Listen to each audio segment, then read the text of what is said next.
Hello and welcome to Overcome a Mental Health Podcast, a safe place for you to tell your stories. I'm very excited for today's guest, Walter Dusseldorp, the Dutch mentor. Russell, or I'm getting your names, but Walter, how are you doing today? I'm doing great, Travis. Thank you for inviting me on to your podcast and talking about a very important topic. Yeah, I apologize. I want to read your first name and your last name together. It's all good. And today, Walter has some great stuff to talk to us about, and I just want him to have the microphone over to him and let him get started. Well, thank you, Travis. It's always says, so where should I get started? Well, the answer is usually, at the beginning. So I really was interested in your podcast because, and the topic of mental health, because this is something that is, we all need to be sensitive about. Although I've never been diagnosed, nor do I have something that I say, listen, I am, struggling with my mental health. It is something that in my journey, and I'll tell you my journey in a few minutes, that as I became more self-aware, I came more self-aware about my beginnings and what what it was like to be, a child growing up in Holland, and the obstacles that I faced along the way, and how I used resilience in order to overcome some of these obstacles. But even more importantly, how I came across the right people in different phases of my life that helped me understand my why and the reasons behind my attitude early on in life and how I made adjustments to those in order to live a full, healthy life. And today, as a coach and as a mentor of emerging leaders, I always start at the why and really get people to take a step back and look at it from not only their reality, but how they are perceived by others. And often we come across some sensitive issues, and mental health is one of those areas that people uh, try to, shortcut or walk away from. While in order to grow as a professional, as an individual, as a father, as a brother, as an uncle, you need to address these things head on and not shy away from them. And as an adult now, just recently, I learned about my own children having some, just struggles with anxiety for a variety of reasons. So I'd be happy to dive into my story if you're ready for that, or if you have a couple of questions before that.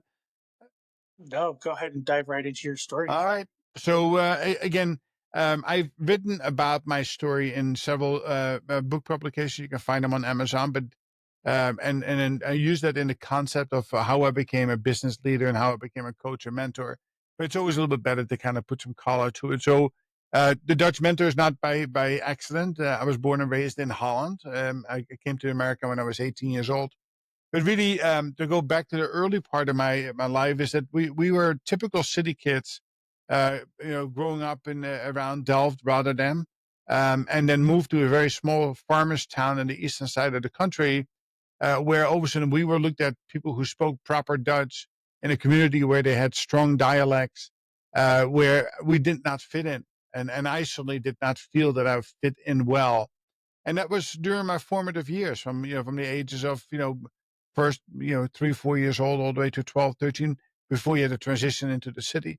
So early on I had to face difficulties in life and I had to make choices, and early on my coping mechanisms was not about effectively communicating with people or understanding what when to walk away from things, but was really talking with my through aggression. And that could be aggression as poking holes into my tire to get attention from my father, to trying to answer questions with my fist, albeit my sisters or people who I went to school with. So of course I had no clue what I was doing at that point in time, and it wasn't until later on that I started asking myself the question, why was that? And although I had two very very loving parents, and both have passed since, my father and mother were children of World War II. They were teenagers during World War II. My father was the youngest of 14 kids, and they literally lost everything.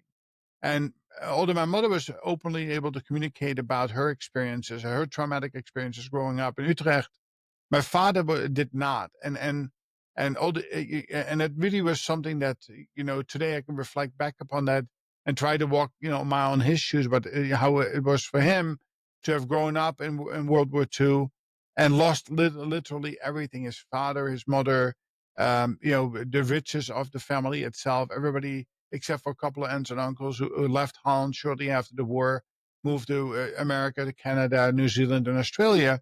So a lot of his, emotional intelligence or was subdued or non-existent, while he was a brilliant engineer, savant-like, but often misunderstood. And my conflict with him, and obviously today I can reflect about it, I'm more like him than not. But because of that, there was a lot of conflict that was created early in childhood, all the way to my 16th, 17th year. That when I loved things, I did great. When I didn't love them, I kind of sidestepped them, and the result of all of that was actually me moving to America when I was 18 years old. And because I wanted to get away from it all, and I wanted to get away from my father, who was a perfectionist, who did not understand me, a mom who was very caring, very loving, and obviously I heard by being the only son and moving to America and being far away. Now we talk about 1988. If you wanted to make a phone call, you had to get two rolls of quarters, go to a local, payphone, drop in $7.50 in quarters in order to be able to have an 2-minute conversation with your parents. So I came to a country of the language that I did not speak, and culture I was not familiar with, and really was introduced, to my second traumatic experience. Quickly needing to grow up, and living in a house with 20 or 30 other guys from around the world, with all different kind of cultures mixed up, hoping that I was going to come to a camp that I could work at and learn a better way of living. I entered another phase of conflict. And it was really about, the strongest survive. It's about how much you can drink, how much you can smoke, how much weed you can consume, all the things I would try to get away from. And, from my poor and bad traumatic experiences in Holland, I fell, into that same trap. And it took me weeks, in order to be able to, weeks, months actually, to be able to kind of extricate myself from that and look at the bigger picture. And that was really the first time I met somebody who was going to help me. At least I thought it was going to help me, which of course at that time was a girl. And through that experience with her, instead of learning to deal with my own emotions and learning to understand what life was about, I really learned that that your addiction is often a byproduct of some mental health struggles in growing up.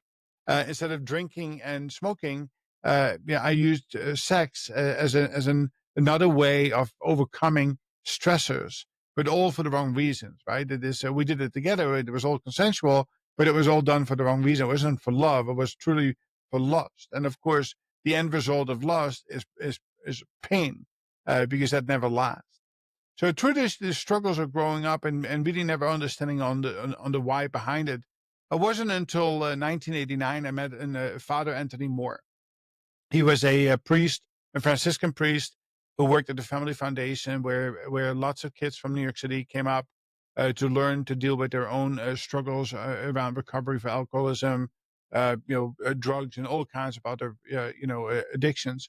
That was my first really kind of like intervention and mentor, somebody I looked up to, not for religious reasons, but for spiritual reasons and spiritual guidance. Somebody was actually able to have a conversation and understand me. And through that process of learning, and that's when part of the story is that I got married, and I couldn't work for the 6 months. I was able to volunteer at a local organization. And during that process, I met Father Anthony Moore, and I learned how to live with the 12 steps. And of course, the first, step of the 12-step process is about admitting that your life has become unmanageable. It was really the first time, I went there with the thought process, I'm there to help other kids out and share my story. But really, what I learned a lot about myself was by understanding that all the things I was doing was all to cover up pain that had existed for quite some time. And it is because of that process that I went through, and finally having somebody who was a guiding light, including some of the owners of the facility, Tony, senior and junior, that I was able to see the forest through the trees. And I made a commitment at that point in time that I stopped drinking, stopped, I was never really into drugs, but smoked a little weed that I would smoke. on the side, but really live a more pure life and really getting on, on a path of recovery. And interesting enough, initially it was, trying to relate, compare myself to somebody else. As they would talk about these drunks and these drug addicts. Well, that's not me. I'm not I'm not homeless. I work hard, made decent money. I was, going through the struggle. But it wasn't until my second mentor, and gentleman by the name of Denny, took me to an AA meeting up in Binghamton, New York, and he said, "Shut up, sit down, relate, don't compare." And I think those are the two most important words I've ever heard in my life. It was that moment when I learned to relate to people rather than compare myself to somebody else that I had a true awakening. And that awakening allowed me to see the world in a different perspective. And that made me understand that there are dry drunks and there are wet drunks. You don't need to consume alcohol or drugs to be an asshole, and part of my friends, or live in a way that whatever you do is good for you, not for somebody else. And in that process of learning, I really started the discovery process of self. And interesting enough, inside of me, I had awakened a lion that I always wanted to help people out. Also because of another traumatic experience that I had as a 14-year-old. When I came across an accident in Holland where a farmer died in my hands, I had this helpless feeling that I never wanted to be in a position again that I couldn't help or heal somebody.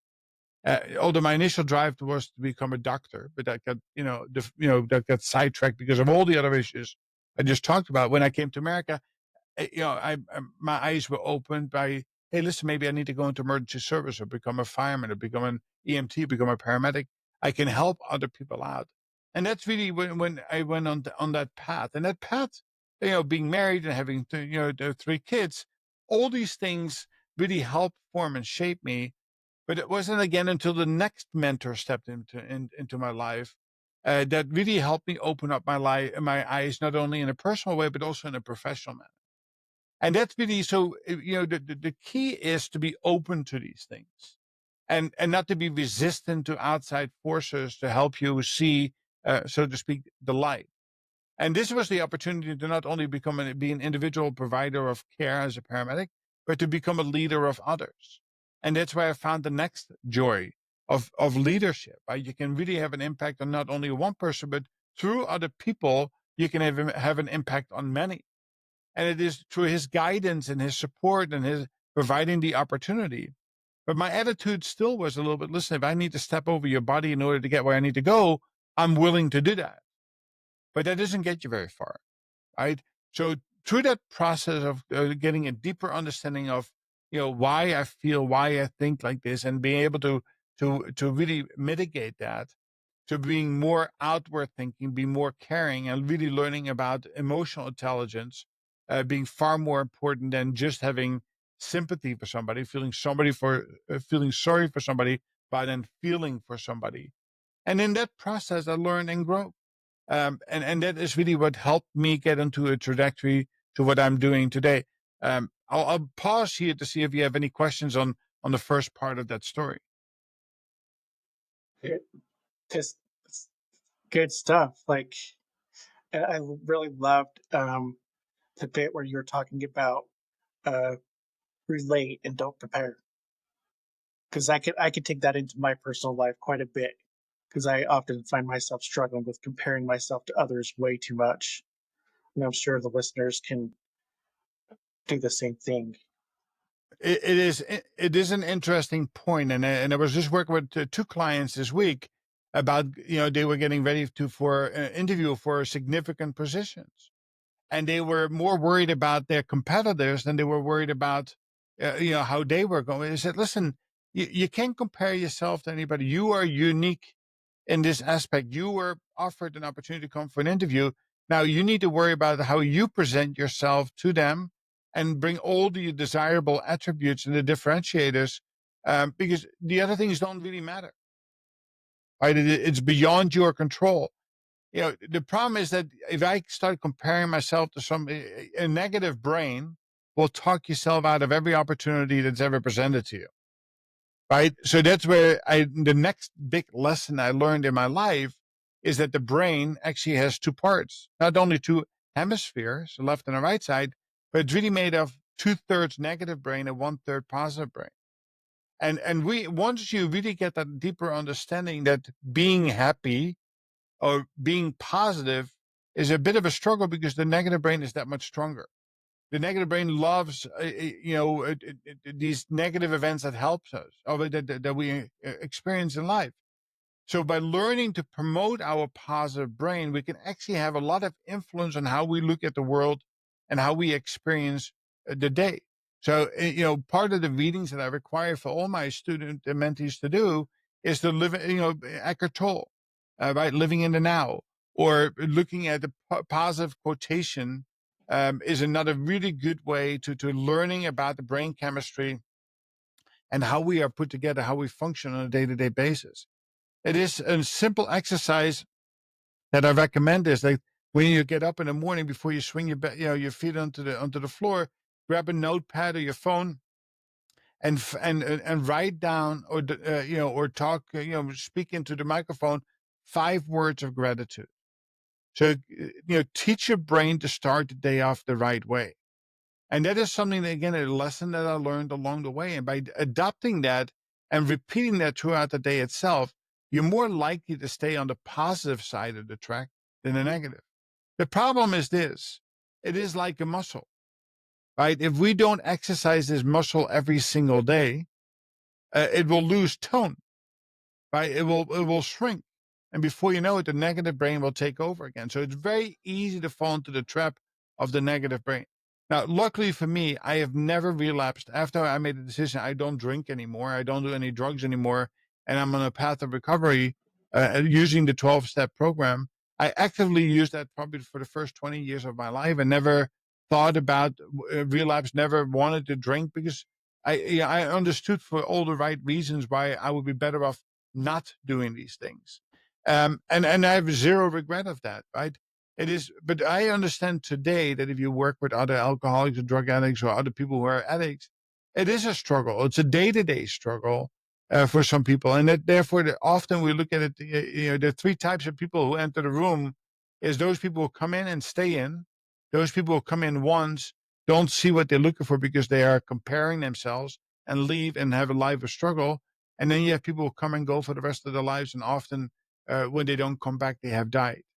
And that is something that we need to keep in the back of our mind is that if we look at our day-to-day life, it is a requirement to be able to really appreciate the 5 pillars of our foundation. And the 5 pillars of our foundation is about mental wellness, spiritual wellness, physical wellness, relationship wellness, and financial wellness. It is those 5 pillars that are in a constant state of motion, and it requires us to take, to take care of them. And if we ignore any one of them, we can be in trouble. But I guarantee you, we ignore 2 out of the 5. Well, listen, how long can you sit on a stable stool with 3 legs on it? Not very long, right? So you can be financially secure, you can be physically in great shape, you can even have a good relationship, but if you're mentally and spiritually a basket case, it too will, the rest of it will also fall apart. So the sooner we can recognize that it is not, what we see that matters, but it is what we feel that matters. And that's really where, I've learned over time. And listen, I can tell you another 5 things have happened in my life from severe spinal injuries and 9 surgeries to losing the feeling in my feet to all kinds of divorces, all of these things. I survived them all and I thrived through them because I always led with a positive mind. I reminded myself that there's always somebody else who's worse off than I am. And I surrounded myself with people who were able to help me, not with people who wanted to commiserate in my misery. And that's another message that is critically important, that you have to surround yourself with the right people. And it was in 2012, I met, my mentor for life, Mark, who really helped me from both a personal and professional way of setting myself up for success. And without a single question, it has helped me become the leader I am today, the coach and mentor I am today. It has made me a better husband, a better father, a better uncle. And I'm tremendously grateful for all of these people that came into my life of course, I'm grateful that had the ability to be able to open my mind and experience their insights, even though they came from vastly different walks of life. He was Mormon. I have another mentor, Mike, who's in Southern Baptist Christian. I had a Catholic, priest. So it is really how we need to open up our own minds and our own hearts to people who might be able to share things with you that allow you to really work on those 5 pillars and set yourself up for success. Good. And have you personally ever struggled with one of those 5 pillars? Yes, I think I struggle with all of them at some point in time. Now, I will say that I've been very, very lucky that I have never experienced depression, or true mental health crisis. But I will say that I have experienced 2 short periods that, as I went to a divorce, before I went to a divorce, once I found out that things were not going well in my marriage and things happened that should not have happened in a marriage, I actually had a couple of panic attacks. So those were somewhat quasi mental and mental and physical, attacks that now, I was lucky enough that I knew somebody who has experienced them, was able to pick up the phone and have conversation and talk my way through it. Of course, as a paramedic, I've treated many people in mental health crises. So I can relate to that, although I had a little taste of it. I know, because of that, which ended up leading to making a decision for my own mental health that I needed to go to a divorce, that allowed me to take steps to recovery. And those steps to recovery, again, that's another area that men tend to be more weak about than women, is that I had to admit that I could not do this alone. And I had to go see a counselor for a period of time to help me through this difficult period of time, to ask tough questions, to hold myself accountable, to be in a safe space, to talk about, deeply vulnerable issues. And that is something that I highly promote, even in my mentorship of today. When I come across people who have issues with relationships or with children, I strongly encourage people to go to the appropriate mental health expert in order to seek that help, in order to be able to learn to manage those feelings before they can even expect to continue to grow as Yep. leaders. Yeah, I totally 100% agree with you there. I had no idea, like, when I was going through my mental health stuff myself, there was a time where I didn't really believe in therapy. Like, I was like, this isn't for me. How can I fully open up to somebody? And when I did it and actually learned different techniques to get me through the day, I was like, oh, this is amazing. So I highly recommend it for anybody who's struggling. Yeah, I think the message that we need to give to people is this, right? Is that the first, second, third, or fourth therapist might not be right for you, and that's okay. But don't stop looking for the person that works that helps you through your crisis. Right? It's no different than, listen, if somebody is put on blood pressure medication, often it takes 2 or 3 medication adjustments to get the right one. If you happen to be depressed and you need to go on to a medication, often it's not the first medication you take is going to be the right one. So again, the message is, don't give up because the first experience wasn't exactly what you expected to be, right? Keep trying until you find the right person that you can relate to, right? That can relate to you, that you find you have a certain level of chemistry with it. Of course, at the same token, don't search until you find the perfect person, because that's not out there either. Right. But it is, being with a therapist it allows you to become vulnerable. Right. It is no different than I teach in my leadership class, is that the best leaders out there know when to be vulnerable, to talk about their journey, their journeys and their experiences and their pitfalls. And that's all good, not bad. So thinking to the audience and stuff, like, what's a good way for them to actually learn how to balance the 5 pillars in their own life? Yeah, so that's a great question, right? So the first thing I would suggest people to do is to write down the 5 pillars. So literally write down on a piece of paper, mental health, spiritual wellness, physical wellness, relational wellness, or financial wellness, and make an assessment on a scale of 1 to 10 on how well you are dealing with each one of those pillars. And let's say if it is your spiritual is at a 4, while your financial relationship and all of them are 7 and 8, well, then you need to work on your spiritual wellness and really go on a discovery process and say, listen, why am I not fulfilled? What is missing here? But you have to ask these tough questions of yourself, and then of course try to find answers through reading articles, through meeting with other people, sometimes through therapy. But it is by writing these things down and to assess on a scale of 1 to 10 on how well you're doing. And if you find a deficiency in any one of them, then put a countermeasure into place. Take an action. And the thing is, you cannot just talk about an action. You have to actually measure your action. And those people who learn to adopt a measurement and scorecard will find recovery much quicker. And I'll usually give a simple example is that often people feel down on themselves because they're not physically fit. We all tend to struggle. And I'll use myself as an example, right? Is that I would love to go to the gym 3 times a week and work out for 20 to 30 minutes. But listen, I've had a lot of obstacles face me. My neck is fused. My lower back is fused. I can't feel my right foot and my left toes. I have all these injuries. Well, I can come up with 100 excuses why never going to the gym. But that doesn't make me healthier, right? So instead of using excuses, I need to take accountability. And so the first action I need to take is to say, on paper, physical, I score myself at a 4, and my desire is to be at an 8. And the action I'm going to take is going to the gym or a home gym and exercise 3 times a week for 15 minutes. But you say, oh, Walter said that, CDC recommends 3 times a week for 30 minutes. Well, start with something that's realistic. It's more realistic. I will do 3 times a week for 15 minutes. And once I do that well, I can always increase to 20, 25, 30 minutes, right?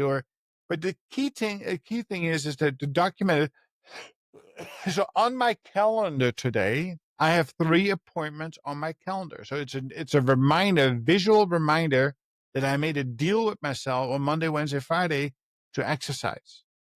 And on my scorecard, I need to write down in red, yellow, or green, did I exercise? If I didn't do it, it's a red. If I kind of sort of did it, it's a yellow. If I did it well, it was a green. And I need to make a promise to myself when I see more yellows and reds, I need to ask myself, why is that? And take a countermeasure to it. And again, these are the natural weaknesses of people. We love to make excuses. Well, I was too cold, too wet. I didn't feel like I had a cough. My neck hurt. My back hurts. A meeting came up. But none of that is going to help you strengthen that pillar of physical health. Right? So, but if you don't write it and if you don't score it, hey, listen, you'll go down that continuous spiral of not doing the things you know are good for you. Right? So again, a scorecard by writing down what it is that you're going to do. And that could be this, I need to drink more water. Well, maybe you say this, I'm going to drink 6 glasses. So every day you should measure, did I have 6 glasses of water today? I want to pray, or I want to go to meetings, or I want to do this. Write it down. You're more likely to follow through on it. Because your brain has a truth center to it, right? In our brains, we have a little man or woman or whatever you want to call it, that when you say yes, but it's really no, that little voice in your head will say, dude, you just lied. That's squarely a no, right? And that's what we need to learn to listen to and to be able to follow that voice, follow that guidance of truth, because otherwise we're just doing ourselves a great disfavor by not reaching our goals and lying to ourselves. Good stuff. I love it. What's like with all the setbacks that you have faced in your life, like that's one of the biggest lessons that you've learned from those. Well, I think 2 things is a reminder that there's always somebody is worse off than you are. So, for example, in June of last year, I was traveling and I always couldn't feel my fingertips. Now, I already had back surgery 12 months before that was debilitating and very difficult for me to overcome. I had multiple surgeries. The first one didn't go well. I had to get a second one correction. Then it became septic. I went through this whirlwind of all kinds of emotions because of that. Finally on a path of recovery, and all of a sudden I have why can't I feel my fingers? And long story short, once I recognized that something was wrong and I got care, I almost became a quadriplegic, and almost in a way that I was on the operating table and I lost feelings below my neck twice for 20 minutes. And thank God, through the golden hands of a surgeon, they were able to fix me and fuse my neck, and all of the symptoms have resolved. But you think that is hard? Well, I get a follow-up report that's saying, "Hey, listen, everything looks good, but by the way, there's a little spot on your throat. You should get checked out." First as a guy, what could it be? They always find something as benign. But my doctor kept reminding me, said, "Listen, you better go back and get something checked out." They said it could be something that's growing in your neck. I said, "Okay." So I got an ultrasound done. Of course, 3 days later, I find out I have a golf ball sized tumor in my neck that is sitting over my parathyroid gland, which now I have to get a biopsy. And the biopsy now shows that it's inconclusive. It could be cancerous. So now I got to schedule myself for another surgery, which I had on January 6th. I went, had it, had it removed out of my throat. And then you have to wait another 7 days to find out if it was cancerous or not cancerous. Now, knock on wood, it was non cancerous. 14 days later, because they were able to remove half and leave the other half, I'm saying, listen, I don't need to take medication. My thyroid stops working. Now I have to take synthroid replacement therapy anyhow. So all of these things it's like somebody beating you down. It's like, how many times can I get beat up in order to, the key to it is that always remember there's somebody else who's worse off than you. Try to use a positive and a growth mindset. Listen, I can overcome this. I am resilient. This is just a bump in the road. There's better things ahead of me, right? Is that I can overcome. So all of these setbacks have cost me, friends have cost me money, has cost me business, has cost me. But the thing is that none of that matters because it's all yesterday. I can't live in yesterday. What we did 5 minutes ago is done. I can never get that time back. I can never change what was said. So learning to really live in the now, with of course a little forward looking into the future, is something that is really, really important. And then I would recommend every single person to write a Mark Twain quote in very large letters somewhere in the house if you're struggling with this. 92% of the things we worry about never happen. But that 90%, if you 92% of the things you worry about, if you allow yourself to worry about, it robs you of quality of life. So we really have to remember that we cannot be held back by the things that could potentially happen or the what ifs. But sometimes we have to face consequences. That's at 8%, and we just need to learn to overcome. But if we are stuck in worrying about what everybody else thinks of you, and all the things that are happening, you can't live a full life. And the lesson that I learned out of this is this, Travis, that what is one thing we know 100% sure that will be true in 125 years from now? One thing, I honestly, coming from me, I'm a religious person, so I'd say God exists. In 125 years from now, we are all dead, That's true. except for Except maybe for a couple of turtles. yeah. We are I guarantee that we are all dead. Hmm. At best, we're going to be remembered with a picture on the wall, and that's unlikely in our digital age. You might be a picture inside of somebody's computer So somebody's computer that's not working anymore. as a distant memory.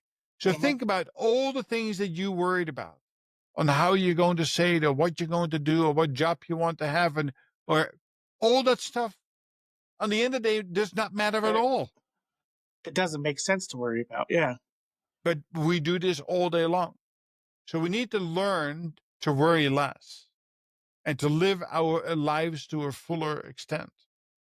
And that is something that is really, really important, to live on going forward.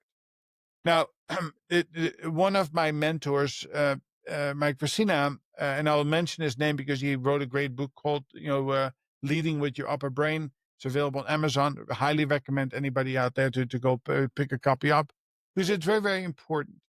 So one of the things in both leadership and life, we have to understand that our brain, like I said, is positive and negative, but also has an upper level and a lower level to it. We tend to be very reactive to the things that happen around us. That's what we call lower brain thinking. Those are not the best thought centers. These are fight for flight. Something happens, we react to it, and often the outcomes, because we react to something, is really not as good as if we only had taken a sliver of time to process the information, put it into perspective, and then to properly respond, which is what we call an upper brain action. And that is really something that you need to take to heart as well. So that helps you overcome mental wellness and spiritual wellness and physical wellness, relational wellness, financial wellness. So again, I would highly recommend anybody listening to this, write down 3 letters and keep them in a prominent location. E times R equals O. And always think about it. Events are going to happen in your life. There's nothing you can do about it. People are going to die. People are going to be born. You're going to have accidents. You're going to have success. You're going to have failures. Not much you can do about that. There will be outcomes of those events. But in order to get the outcomes of those events to be more favorable to you, we need to learn to respond to them rather than to react to them. Our tendency is to react, and the outcomes are less than desirable. Learning to slow things down and to process these things through responding to that, we will have a better grasp on the outcome. So, and that goes right back to those 5 pillars, right? If one of your pillars is crumbling and you're reacting to that, whatever the decisions you come up with at that point of time, they are often cost more or less effective. But if you would only take the time to take a bit of self-inventory and to try to understand the why behind you're not feeling well or you're not doing well or financially, mentally, physically, doesn't make a difference. You are more likely to seek the help that's available to you through counsel, through therapy, through a financial advisor, and recover from that quicker than if you try to do it all on your own. So E plus R equals O is a very powerful equation that we should keep in mind through all phases of life. Yeah, it's very interesting that you brought that up about reacting and how, as people, we tend to react over everything. And I spent a whole therapy session with my therapist talking about and walking me through how to overcome that and actually take a step back and take a breath and be like, you know what, like, how am I going to react to this? Does it make sense the way I'm about ready to do it, or is it even worth it? Yeah. Yeah, listen, having worked in emergency services all of my life, sadly, too many of my friends have committed suicide. There's a physical difference between a man and a woman committing suicide. Often men are very reactive. It's a spur of the moment. They grab a gun, shoot themselves, cut themselves, do whatever. And it is often detrimental. Women tend to be more, not that they're more thoughtful, but they tend to think more, right? They respond to things more and they do things not to the point of actually ending their lives, but more likely to ask for help, right? Even if it's not asking for help in the right way. But so one of the things that, and again, I cannot personally relate to, I've never thought of suicide in any which way, form or manner for myself, but having been exposed to it so many times as a care provider, responding to people who committed suicide or successfully or unsuccessfully, or certainly see, people in my close family and friend network, it is a real thing. Right. And again, it is our role as leaders, our role as partners, as husbands and brothers and sisters.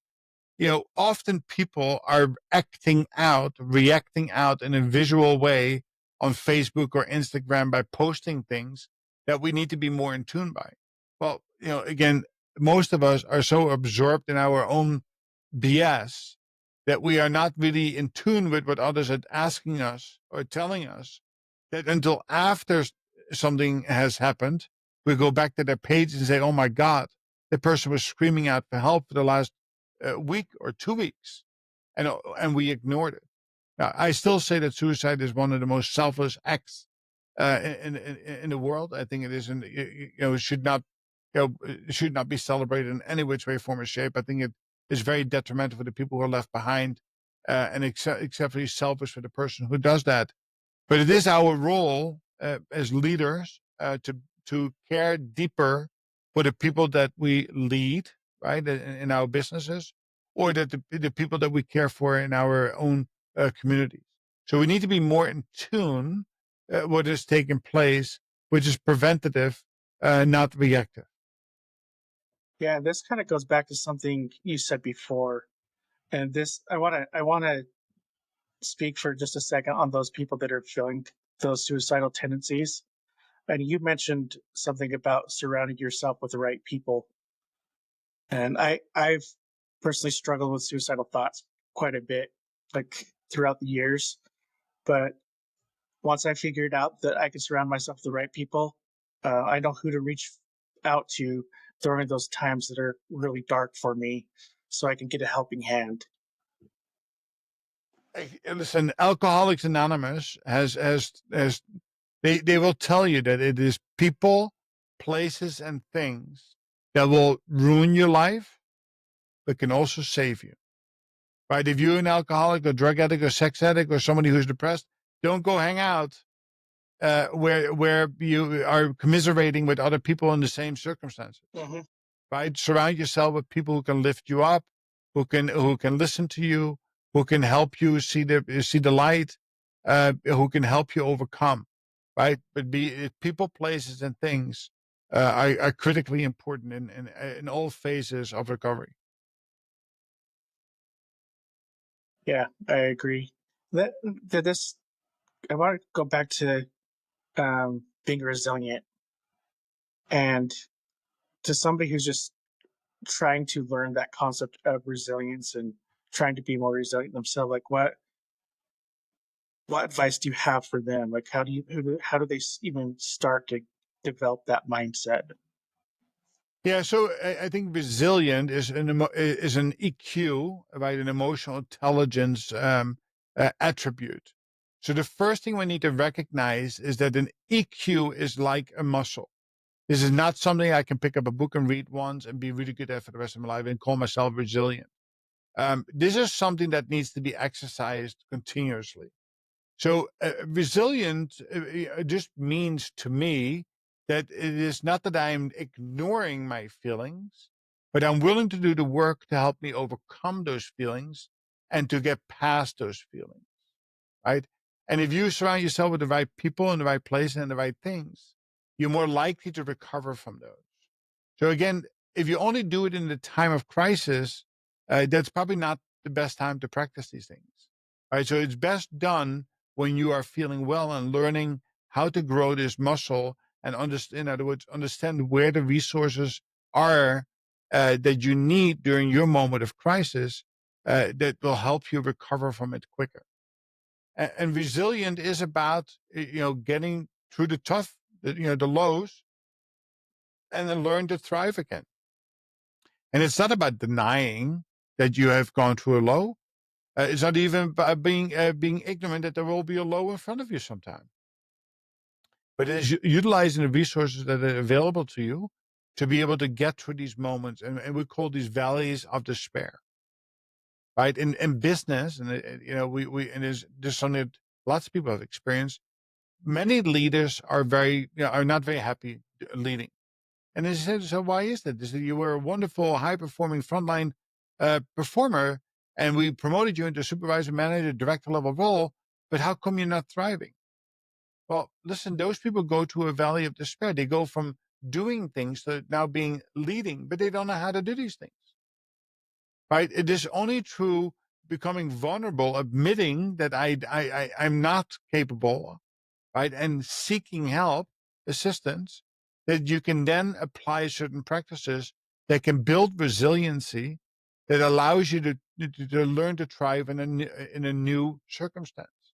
Now, none of these things, these are all habits and behaviors that need to be changed. Well, I got news for you. I don't care if you read a book or go to a conference, your habits and behaviors are not changing overnight. That takes 90 to 120 days of repetitive action in order for you to to create a new normal. And that is, again, our human nature is and our attention span is so short that if I can't get what I want within 9 days, I'm not doing it again. And you say, Walter, what are you talking about? Well, I'll give you a prime example, right? We make all these promises to ourselves on December 31st, the new year starting. And one of those is what? We all go to the gym and say, this year is the year that I'm going to work out 3 days a week, 30 minutes. I'm going to build muscle. I'm going to be healthy living. Well, you go out and buy a membership for the year. The guy who owns the gym loves you. And then you go to the gym 3 times the first week, 2 times the second week, 1 time the third week, and then you go back sporadic for the rest of the year. But the guy who owns the gym loves you because he got you on the hook. Of course, the bodybuilders love you because now by February you're leaving them alone and they have all the access to all of the equipment again. So people actually rely on your inability to have a behavior that is sustainable in order to be able to make money, right? So the sooner we recognize that if you want to establish new normals, you're required to do something on a daily basis for an extended period of time. And I'll give you a simple exercise to do. If I asked you to write your first name and last name with your dominant hand, what does that feel like, Travis? Do it right now. What does that feel like? Tell me your feelings To as you me, write it. writing my first and last name, it just feels natural. Like it's easy to do. You Like don't even I have to don't think about it, right? I don't have to think about it. It's just second nature. Does it look the same? Yeah, for the most part. All right, now put the pencil into your non-dominant hand and tell me what that feels like. I could do it, but it's definitely a lot harder. My handwriting's pretty sloppy.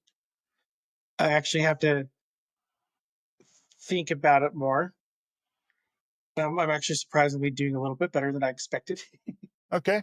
So if I say, Travis, from this point forward, you are never allowed to write with your dominant hand again, only with your non-dominant hand. And you say, okay, Walter, I agree with that. I'll accept that. When I walk away, what is the human nature? What are you going to do? Human nature would just be going right back to my dominant hand Okay. without So, thinking. Yeah, and we do this all of the time as yeah. bosses. We walk away, Hmm. and then only until something falls apart, I go back and say, hey, Travis, are you writing with your non-dominant? No. Well, that's on me, right? So in order to change, do you think you can become ambidextrous? That you can learn to write perfectly with both hands? I personally think I could. If I put How like, long do you think it would take you to do that? it would probably take me at least a few months, if not more, just because I'd have to, every time I wrote with my non-dominant hand, I'd have to sit and think about it, and it would take me longer to write. So the goal would be about 15 minutes a day for the next 90 to 120 days to become ambidextrous. If you would not hold yourself to that challenge and measure your success on a daily basis, what's the likelihood that you'll make it to a new normal that you will become ambidextrous? Very slim to none if I don't hold Yeah, myself accountable. exactly. And because it's not a burning platform, there's no money against it. It's just so again, the sooner we recognize how difficult it is to adopt new behaviors, that if we are truly serious about it, that we need to establish what we call a burning platform, right? And this is where financial wellness comes into place, right? Is that many people have credit card bills that far exceed their abilities to pay, and it's like there's this spiral, that's out of control. That because you never can pay off a credit card once you start it, unless you have, unless you make enough to be able to pay off the principal and the interest itself. So a lot of people need to be put on a path of recovery. Well, you have to take drastic actions, and often needs to be measured on a daily basis in order to be able to get to that point that you can actually get control of your finances. Right? It is very, very difficult to do. It's not that it can't be done. It is just very difficult to do. But and often you cannot do it alone. You have to get what we call an accountability partner. So a bunch of my clients, although I have great conversations with them, but the primary driver that my clients is because they need them and they need somebody to hold them accountable. And because they pay me, they would take it a lot more serious than if I would volunteer my time, because then they will skip week after week after week. Right. So that really is no different than a therapist, right? And somebody who's a friend who gives you good advice. The friend who gives you good advice, you only go to on an as needed basis. But if you have to pay somebody, you'll be there. Right. And And then you actually take the advice more serious too. And then speaking of like the we're kind of on the subject of developing habits there for a second. I actually recently spoke to a guy that he works in neurology, and he said that the brain is a creature of habit, and if we don't train it and rewire it, we're just going to go back to what the brain knows, and that kind of falls all into this, like, you know, how we're basically there's 2/3 of our brain's negative part, so we have to train it to be positive. Yeah. Yeah. And that is very difficult to do. Right. So when I work my clients, I have a 9 dot exercise. I can't do it here because we don't have a blackboard to play on, but it is, I encourage people of, well, you give 9 dots, 1, 2, 3, 1, 2, 3, 1, 2, 3, right? Just looks like a box itself. And the exercise is to connect all of the dots with 4 straight lines, but you cannot go over any one dot more than once. And people can do it, right? They have come up with all kinds of things. And the people who do it, they usually cheat by going to Google and look for an answer here. And the reason why that is because our brain is wired to stay within the box, right? If we see a problem that's like in a key lock, we go get the key that we know has opened that lock before. That's our natural, normal behavior. So that's why addiction is so difficult, because we tend to, if we don't, establish new habits and behaviors, we have the tendency to fall right back to the people, places, and things that are normal to us, right? So learning to think, to learning to become resilient, learning to adopt a growth mindset, a positive mindset, all these things require daily work. Now, you will be more successful if you measure your daily activities and hold yourself accountable to that. And it's even more important that you get an accountability partner who can help you be accountable. And if you are not, if you have yellows and reds, then there needs to be a consequence, and you need to hold yourself to that consequence. That could be, donating money to no more Starbucks for you. But there needs to be some meaningfulness behind it. Otherwise, we are creatures of habit. Our brain is. We'll go right back to what we know best, which is not always best for us. Yeah, that's totally for sure. And like you said, it takes a lot of work. I've had to um tend to be a very anxious person, and I was in some pretty intense therapy there for a while. Uh, Basically training my brain, helping to train my brain and learn techniques to stop me being so anxious and Mhm. overreacting. And I would be lying if I said, "Oh, this is so easy." No, I have to sit there and think about things and be intentional, like on how I'm reacting, so I don't overreact. Listen, anxiety is an undervalued feeling that many people suffer from. And I think that our society of being connected via computers rather than in real life is not helping matter. Not Uh, at all. uh, and having this 24 hours a day, 7 days a week, stimulation to our telephones is not helping matter.